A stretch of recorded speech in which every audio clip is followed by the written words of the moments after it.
They told her pregnancy made her unreliable. They fired her on the spot. But when she walked back into that office years later, she wasn't asking for her job back, she was signing their paychecks. At just 28, Nadia was a rising star, one of the youngest managers at a prestigious corporate firm. She'd clawed her way up from an internship, pouring her soul into the company. Late nights, impossible deals, she did it all.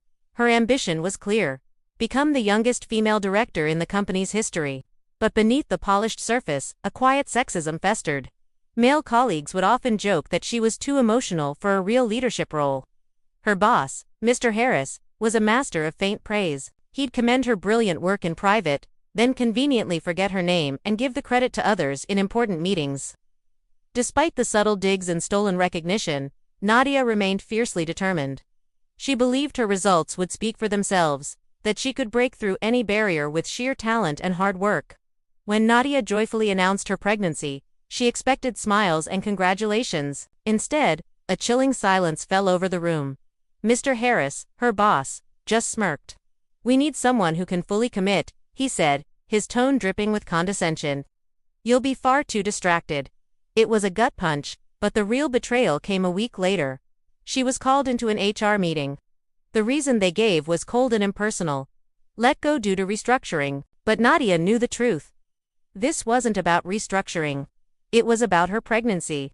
She was being punished for daring to start a family. As she walked out of that building for the last time, clutching a box filled with her professional life, the whispers of her colleagues followed her like shadows. Each step was heavy with humiliation, her vision blurred by tears of disbelief and anger. The months that followed were a brutal awakening. Nadia gave birth to her beautiful daughter, Layla, and her world became a whirlwind of sleepless nights, diaper changes, and the crushing weight of unemployment. The bills started piling up, a constant, stressful reminder of her lost income. She took on any work she could find: part-time teaching, freelance consulting, even babysitting for neighbors, anything to keep food on the table and a roof over their heads. But through the exhaustion, the insults from her old boss replayed in her mind like a broken record. They fueled a fire inside her. Every night, as she rocked her baby girl to sleep, she would whisper a promise. Not just to Layla, but to herself. "One day, I'll show them. I'll show them all." That promise became her mantra, her reason to keep fighting. One exhausted night, while scrolling endlessly through job boards, Nadia stumbled upon an online webinar about entrepreneurship. As she listened, something inside her clicked. It was a spark of revelation. Why was she begging for a seat at someone else's table when she had the skills and drive to build her very own? The idea took root and began to grow. She started small, offering her expertise as a consultant for startups, helping them craft winning strategies and acquire new clients. Word of her talents spread like wildfire. Her reputation for delivering incredible results grew, and soon, she was in high demand. She was meticulous, reinvesting every single dollar she earned back into her budding business. She taught herself digital marketing, built a website, and most importantly, started building a team. She sought out other brilliant women who had been overlooked and underestimated: single mothers, women returning from maternity leave, women who, like her, were told they were too much of a risk. In just 5 years, what started as a one-woman consultancy in a spare bedroom had blossomed into a powerhouse mid-sized firm. Nadia's company was a force to be reckoned with. She landed major contracts with international clients, expanded operations into 3 different countries, and became renowned for her innovative, forward-thinking strategies. Meanwhile, the company that had so callously fired her was crumbling. Years of poor leadership, outdated practices, and a string of minor scandals had eroded their reputation and their profits. They were hemorrhaging money and talent, their stock price plummeting. They were desperate, looking for a buyout to save them from complete collapse. And that's when Nadia saw her opportunity. The day of the acquisition felt like a scene from a movie. Nadia walked into the same gleaming glass building where she had once been so deeply humiliated. This time, however, she wasn't carrying a cardboard box filled with her belongings. She was carrying a pen, ready to sign the papers that would make the entire company hers. Across the polished mahogany table sat Mr. Harris, her former boss.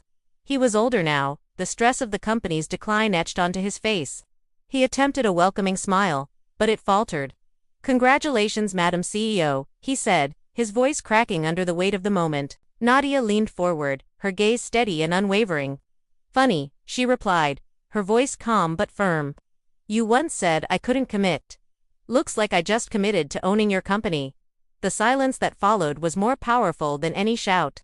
Nadia didn't just take over the company. She transformed it from the inside out.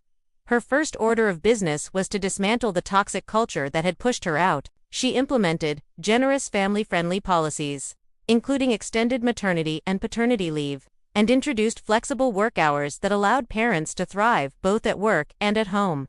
She made it her mission to create a workplace where women weren't just tolerated but were actively supported and promoted into leadership roles. The company became a model of inclusivity and innovation. One afternoon, her daughter, now 10 years old, visited her at the office. Looking around the bustling, positive environment, Layla asked, "Mom, is this where they fired you?" Nadia smiled, a genuine, triumphant smile. "No, sweetheart," she said, pulling her daughter into a hug. "This is where they learned their lesson. Sometimes, the boldest revenge isn't about shouting or fighting back. It's about quietly, methodically rewriting the rules so that no one else has to suffer the way you did." Nadia's story proves that success isn't just the best revenge, it's the loudest. It's a testament to the power of resilience and the incredible things that can happen when you refuse to let others define your worth. Thank you so much for watching. If this story inspired you, please hit that like button and subscribe for more content just like this. We'd love to have you as part of our community.